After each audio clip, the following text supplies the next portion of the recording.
This was the original design of the boy in bed. The pajamas, I'd forgotten how they actually look, so the stripes are going the wrong way. I decided not to have the character's fingers coming over the quilt in the end, as he'd be spending most of it asleep, and I thought it'd look more natural without. But that was an initial kind of scared child in bed look. So this was my initial design for the bedroom. The basic idea of a window, trees, moon, bed in the middle, curtains. The little bedside cabinet moved to the other side, and I got rid of the wardrobe idea. So this was the final refined idea for the boy. So this was just the basic outline, which I then scan in and work on all the details. Here are the family portraits from the living room scene. In the top corner, there's a young boy and his even younger sibling. The next one down is the mother and the boy and the little sibling as a baby. The third photo down is a family portrait of the mother of the boy when she was a young girl, with her parents standing above her and her grandparents sat with her in between. And the final bigger picture is the wedding photo with the mother and the father. As you can see in the other photos, he isn't there, so I imagined he had passed away somehow. So here is my refined bedroom idea.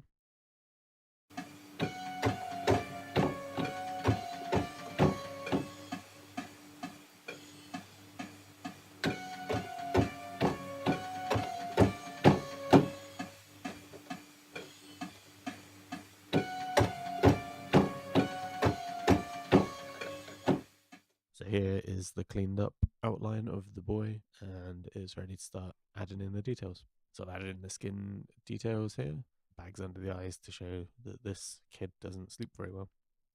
And here is the kid with his pajama designs and the hair added in. So I added in the texture of the pajamas here rather than drawing it in by hand on the sketch. This is how the boy spends most of his time in the final video.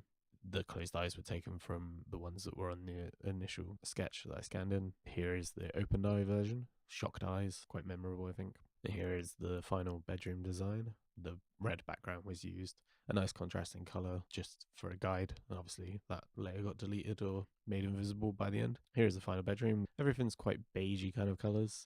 So here is the background with the moon and the trees. They were all separate layers. The outside background is the final bottom layer of the whole video.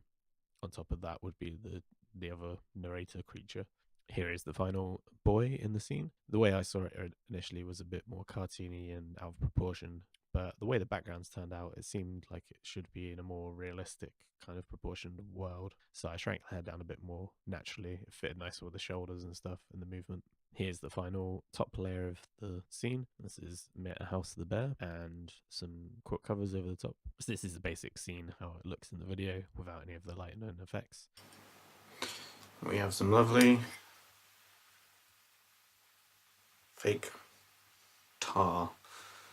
Hopefully it's gonna look rather nasty.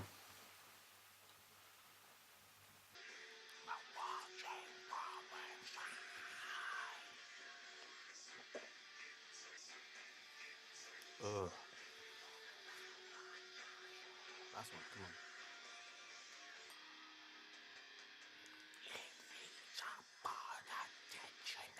Next we've got this blue lighting hue. It's just to give the whole video a tint. This goes over every scene. There's different amounts depending on whether it's outside, inside, in the living room, etc. This is quite a subtle effect, which you may not be able to see too well, but if you compare it to the last one, there is a sort of vignette, but it's a moonlight coming through the window.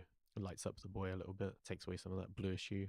This is the final effect, except for I've ramped it up to 100%. In the final video, it's much more toned down, but just so you can see in the still image, the artifacts, film grain, and a general flicker over the entire thing. And finally, the last layer here is the writing over the top.